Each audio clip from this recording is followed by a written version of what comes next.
Thank you. Thanks to Stop the War for inviting me. I visited Libya twice over the past 6 months of the crisis. The first time I was on a peace mission, and the second time I was a correspondent for Press TV, and I also did some reporting for Russia Today. I left just after the so-called fall of Tripoli, and I was there during that horrendous week of the fighting in Tripoli. Dan's I think really well contextualized how the war in Libya is a war on Africa, but I'd just like to add something. Dan mentioned how NATO have been targeting the over 100,000 soldiers in Libya, but there were also thousands of ordinary men and women. There were a lot of women who volunteered since the beginning of the crisis to defend their country, and they were armed by the government. And during that week in Tripoli when the fighting began, I witnessed how ordinary men and women took up the weapons that they had been trained to use during that 6 months to defend their country. So I'm going to, as a journalist, I'm going to talk a little bit about the role of the media, and this has been an incredible media war. Dan alluded strongly to the criminalization of the Libyan government and Gaddafi. So the media said that thousands of people were about to be killed in Benghazi, but they never showed us any evidence. They said that 6,000 people had been killed by the government. Human rights organizations have confirmed that approximately 250 have died from both sides. They said that the Libyan government was attacking its own people from the air, and Russian intelligence satellites have since shown us that this was impossible. They said that the government was hiring mercenaries from elsewhere in Africa. They never showed us the evidence. Instead, we saw the videos of black Libyans and other black Africans being lynched in public squares by NATO's ground troops, the rebels, with scores of people filming on their mobile phones and Western special forces looking on. They said that Gaddafi was hated by his people, but they never showed us the 1.7 million people in a country of 6 million in Green Square on July the 1st, or the masses in Tarhuna, in Sabha, in Beni Walid, in Sirte, and across the country who demonstrated to pledge their allegiance to their leader and to the Jamahiriya. They never showed us the masses, as I said, of ordinary men and women who had accepted the government's offer of weapons to defend their families, neighborhoods, and country from people who wished to condemn them to enslavement, to imperialism. They said they were targeting Gaddafi's military forces.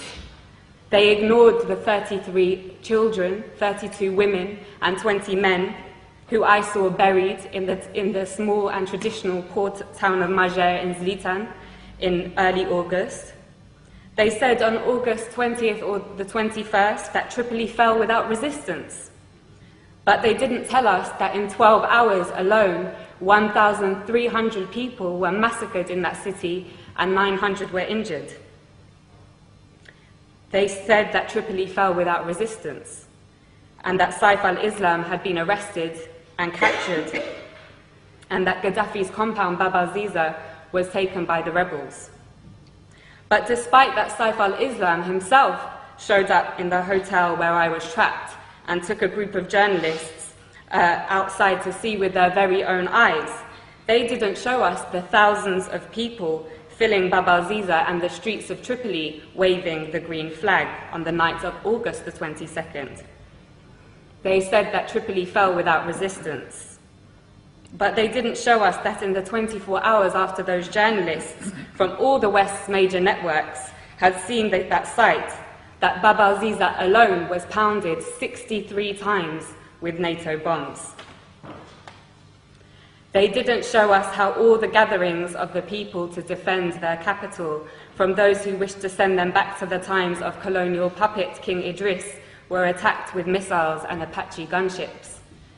They didn't show us how the brave people of Abu Slim, the poorest area in Tripoli, and the staunchest area of support for Gaddafi, resisted for 5 days until on August 24th, NATO attacked anything that moved and piles of bodies lined the streets. They told us that the country was liberated. 6 weeks later, the rebels have conceded that they won't be able to move their headquarters to the capital. And that the rebels have confirmed, I think it was today, that they won't be able to take Bani Walid, and Sirte also remains strong. So, Gaddafi, mass murderer, hated by his people so much that they would beg NATO to bomb their own country, hated so much that the capital city fell without resistance. Or NATO, mass murderer, killing the Libyan masses because they would die for their leader, just like in Tripoli. I know which one we have mountains of evidence for. In fact, there is so much evidence that even the Conservative Party's own mouthpiece, The Telegraph, has been unable to hide from it. Amongst their numerous reports showing that the rebels lack the popular support that Gaddafi enjoys, one article published this week reported what I heard throughout my stay in Tripoli.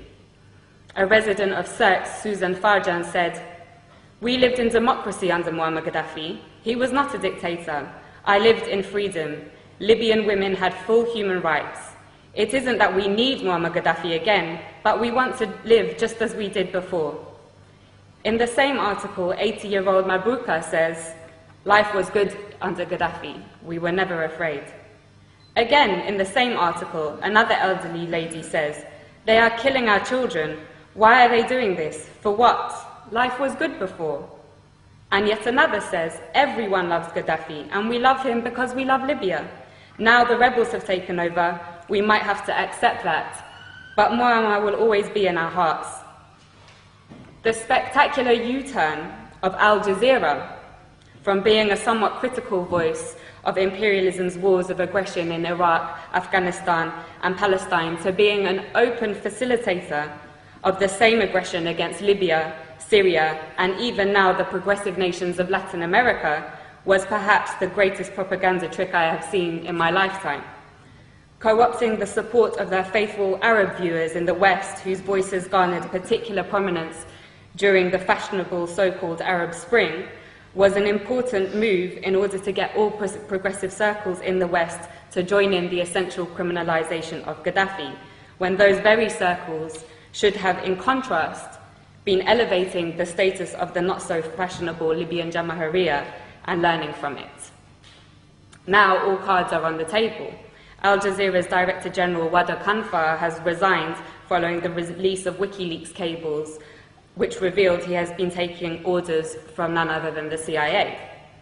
He has been replaced by a member of the Qatari royal family, which has been heavily engaged in the war against its fellow Arab brothers and sisters in Libya. But despite the role of Al Jazeera being clear as day now, it continues to get away with the same tricks of tugging on the liberal heartstrings of westernized audiences with its stories about how people in sovereign states of the global south's greatest tragedy is their lack of Western democracy, never mind that it has failed in the West. But despite Al Jazeera's interest in championing this ideology is obviously straightforward. It hosts the United States' largest military base in the Middle East, CENTCOM, and they are, of course, close friends. Leaving the Rixos Hotel, where I had been trapped for 5 days, was the most surreal and probably the worst day of my life. It was a bad day. The safe, secure, welcoming city, full of life and warmth that I had driven through days previously had transformed.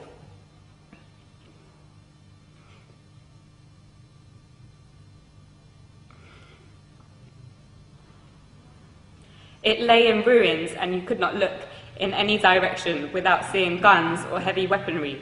Many people had gone into hiding, been killed, and thousands of others had fled. And the people that I knew who remained, who had been the very people who had helped me to learn about the glorious recent history of Gaddafi's Libya, were inevitably traumatized and in a complete state of shock.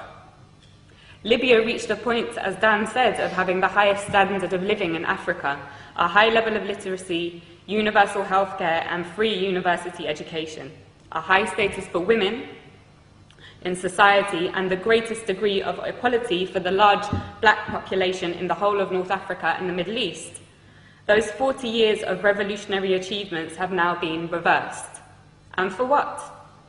A year ago, after crippling wars in Iraq and Afghanistan, and with the growing economic crisis of the imperialist nations, it seemed a remote possibility that the West would have the capacity to embark on another costly and embarrassing war. It seemed that the hegemony of the West was rapidly on its way out. But as Gaddafi's close brother Hugo Chavez said in his recent letter to the United Nations General Assembly, right now there is a very serious threat to global peace, he said. A new cycle of colonial wars which started in Libya with the sinister objective of refreshing the capitalist global system, end quote. He knows that his country will be targeted in that cycle, with the very same model that they used against Libya and are now using against Syria. In the absence of an effective anti-imperialist media that can challenge and preempt the tricks of imperialism through its global media, it is the role of all progressive people to champion the sovereign states of the global south, who, like Libya and Syria, are a thorn in the side of the West. Otherwise, they will be picked off one by one to add fuel to the dying fire of imperialism. And on that note, I want to end with my wholehearted thanks to the heroic Green Libyan resistance, which continues to amaze the world in their ability to stave off the world's most powerful military machine. As Gaddafi said, not only are they defending Libya, but also Syria, Iran, Algeria, the African continent, and the entire global south. Thank you.